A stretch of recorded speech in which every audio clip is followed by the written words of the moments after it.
Hello everyone and welcome to another casual review. Today I'm talking about Marvel's Spider-Man 2. This game is obviously the follow-up between Spider-Man 1 and Spider-Man Miles Morales, and so while you don't necessarily need to play those two games first, you will have a lot more context in terms of where the characters' motivations are at and where they are at in their own personal lives. But it isn't totally required for the overall plot to play this game.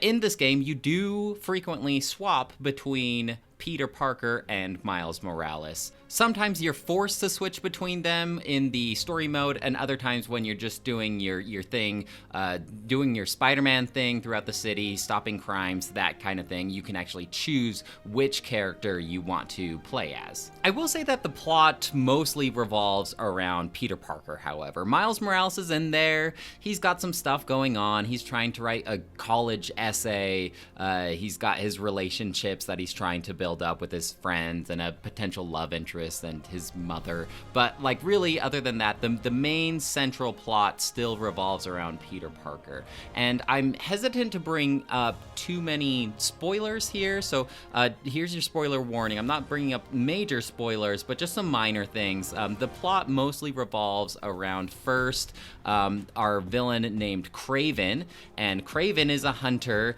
and he decides to go to New York City and hunt all of the superhumans in New York City, because that's like his next prey, and he's obsessed with hunting dangerous prey.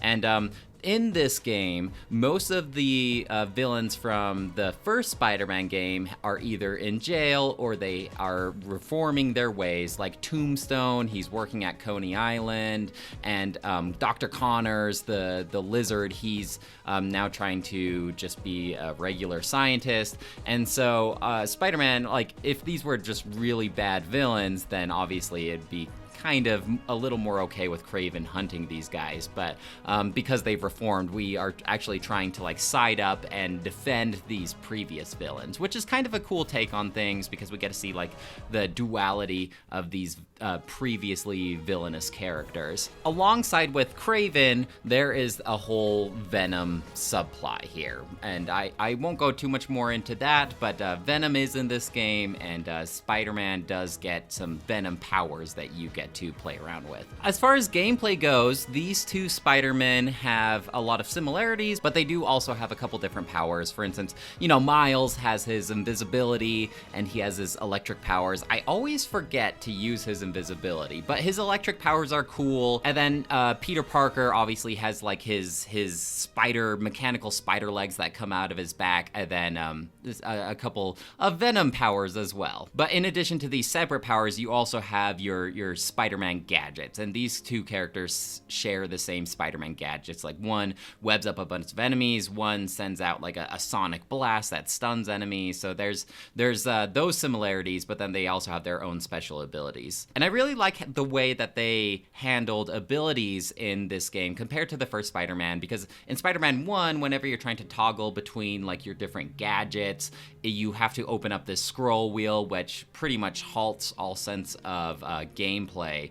It might like slow down time really slow, but it does halt that combat flow. Whereas in this game, they map your abilities to the D-pad, and then they map your gadgets to the shape buttons, the face buttons. I don't know what we call those. And so it's like there's no halting of gameplay of combat. It's just that you get in that constant flow, and then you can always see when one of your abilities or one of your gadgets is ready to use, which is nice for me because I've been trying to be a lot more liberal with using my abilities whenever they are available, which makes gameplay a lot more fun. They also implement parrying in this game, which took a while for me to get used to after playing Spider-Man 1 and Miles Morales, where if an enemy's attacking, you just dodge out of the way. But there are certain benefits to pairing, because if you parry at the right timing, then you'll do this counterattack. And they do kind of try to mix things up based on the spidey sense alert that are around the enemies. For instance, if he's attacking red or yellow, then you can parry it, right? If it's yellow, you cannot dodge it. You need to parry it or you will get attacked.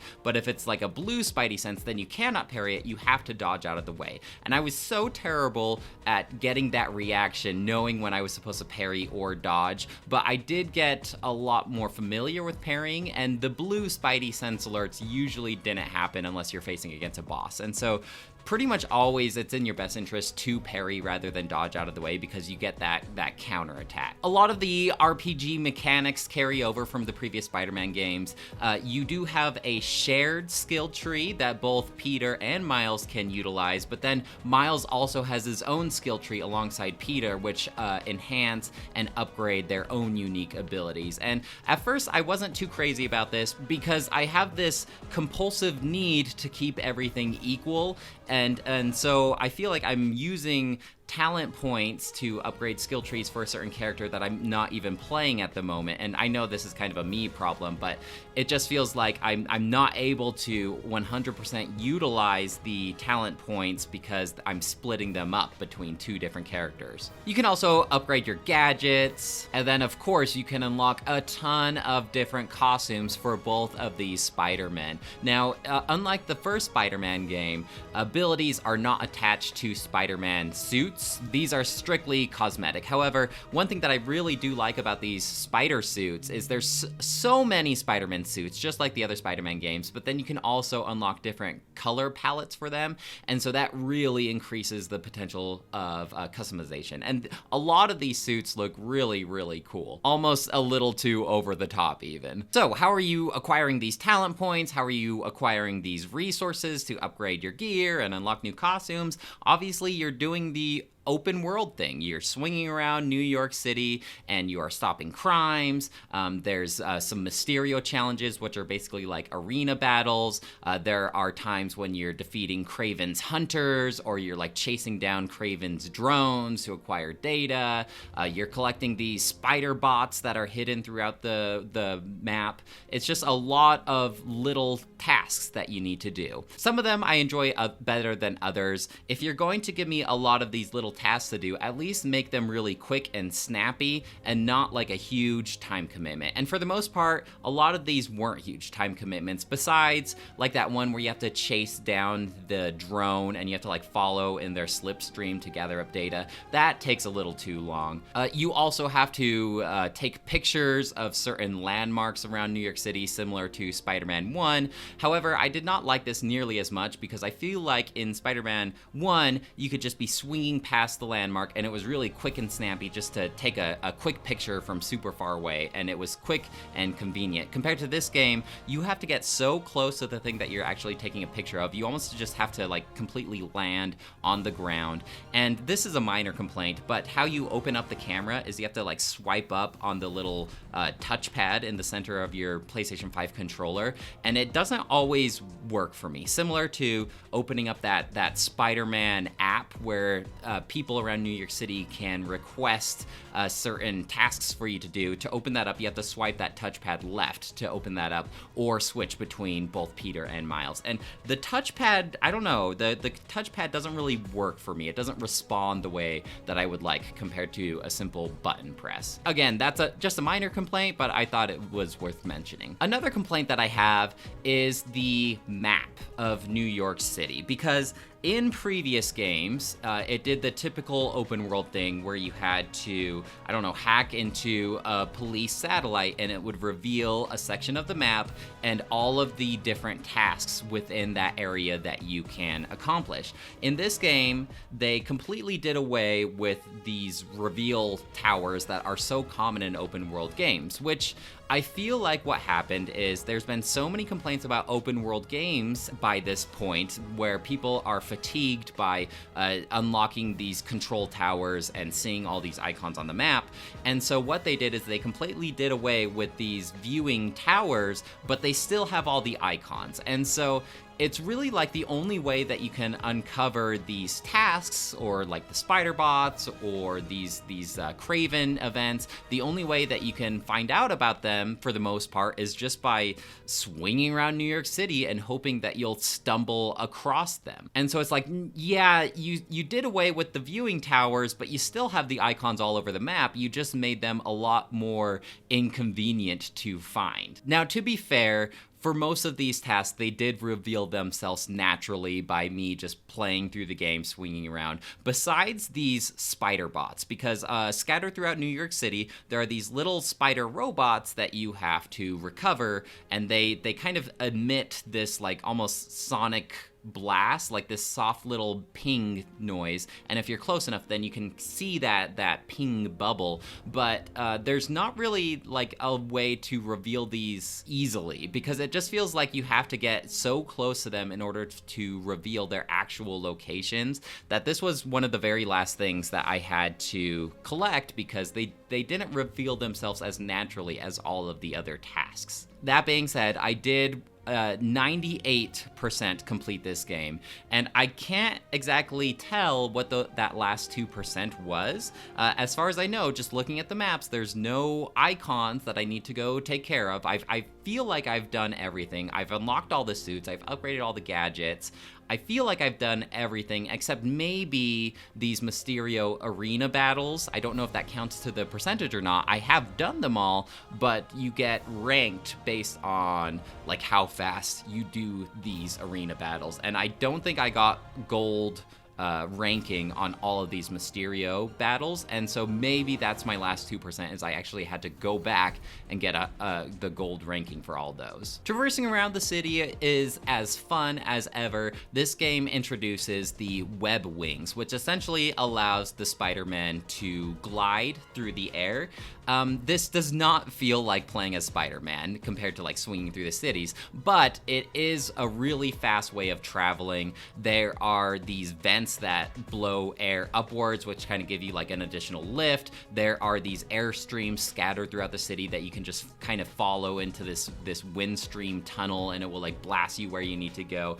It's really fun. It's really quick to navigate around the city. In addition to this, if you just don't feel like traveling to your next location, if you unlock enough of these tasks in a certain section, then you can fast travel to that section of New York City. And I'm still in that honeymoon phase of the PlayStation 5, where I'm just amazed that when you fast travel to a location, there's no loading screen. It's so instantaneous that it doesn't break up the flow of the gameplay at all. The other PlayStation 5 features are so cool as well, like the triggers. When Miles is using his electricity power, these triggers will vibrate almost like you're getting electrocuted, and it's so cool. And the speaker that is coming out of the controller is so crisp, and it sounds so clean. Like when you're bonking an enemy into an I-beam up in the ceiling, you can actually hear a little bing in the speaker. And I did mention that Peter Parker gets some Venom abilities, and you could just hear this like growling Venom kind of whispering to you through the speakers of the controller when you're utilizing those powers, and it's so integrating with the actual game. Also, can I just say how nice it is to play at 60 frames per second? This is like the very first PlayStation 5 game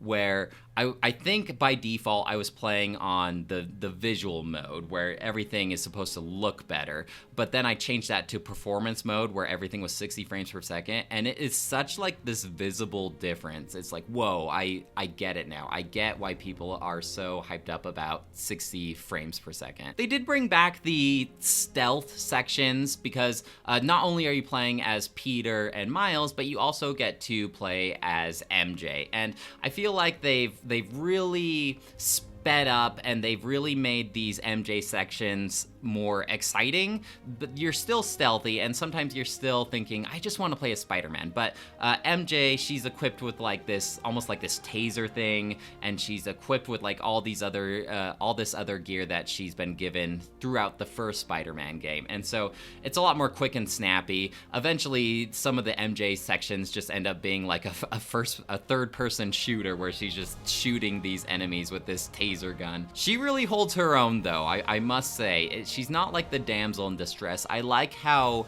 independent and powerful they've made MJ to be compared to how MJ has been previously portrayed in TV shows and movies. She's definitely her own character with her own motivations and her own strengths. Overall, this game took 19 hours to complete, which isn't bad at all considering that I was 98% done with the game. Compare that to a lot of other open world games that demand like 70 hours of your time in order to complete it. And it never felt too tedious either. Like, it never felt like a chore to be going around, stopping fires, helping out people. I liked most of the side missions as well that you play as Peter or Miles, where there's not too many where you start feeling overwhelmed, but all of the side quests that people can request through the Spider-Man app, they feel meaningful in some way. There's like some kind of takeaway from it. For instance, there's moments where like a grandpa is lost and his granddaughter is concerned where he is, and so you have to like track down the grandpa, and then you find grandpa just sitting on a bench. And so I like those moments when Spider-Man will just like sit down next to these people, and like the grandpa starts reminiscing like, oh, this is where I met my wife and I miss her so much. And you just have those quiet moments as well, which I think is a really good strength about Spider-Man, because Spider-Man's all about being your friendly neighborhood Spider-Man. He's got time to help out the little guy. It's not just stopping the big villainous people, but it's also helping out with the small task or lending an ear when somebody needs to talk to Spider-Man. And I think that's why Spider-Man is such a great superhero, is because he's so relatable and down to earth. He's got his own problems, but he's also helping out the little people with their own things. Just like Spider-Man 1, I will be giving this game a 5 out of 5. I think it's a great game, and it's an absolute must play if you do have a PlayStation 5, because it just does so many things right, and it's always so fun and engaging. And I didn't even get too into the actual main plot line here, but it is a very intense and exciting story. I mean, with Venom, how could it not be, right? Well, guys, that's it for me. Let me know if you have any questions or comments about Marvel's Spider-Man 2, and I'd love to hear what you have to say. Otherwise, I'll talk to you later. Bye!